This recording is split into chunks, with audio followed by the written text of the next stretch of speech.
ډاکټر صاحب دې طرف ته به هم راځو چې موږ دا وګورو چې لکه مثال په تور باندې تاسو دا کم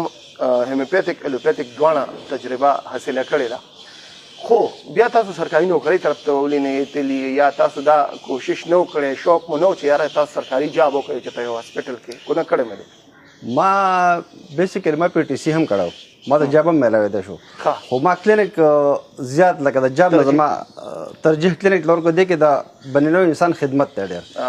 په دې کې ستا په لاس باندې الله پاک چاله شفا ورکړي تا ته ډېره دوا میلاوېږي صحیح ده رزق خو ته هم میلاوېږي خو لکه تا د شفا په وجه باندې خدای پاکستان رضا کېږي او تا دوا میلاوېږي ما په دې وجه باندې خپل دغه د څو ساعتو چې هر سرکاري جاب په ځای باندې به زه د قوم خدمت کوم صحیح ده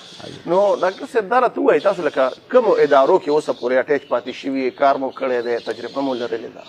منګه خو مختلفو ادارو کې پاتې شوی یم د ټول ناول خو تاسو دا خبره کوله چې تاسو خو جمعه صاحبي والا دغه نه کوئ پیسې نه لئ که نه نو الخدمت اسپتال په کابل کې ما چلولی دی الخدمت اسپتال په کابل کې ما 2 کاله یا 3 کاله چلولی دی او هغه ښه په واپر مقدار کې چې کوم دی نو د خلکو خدمت موږ پای کې کړی دی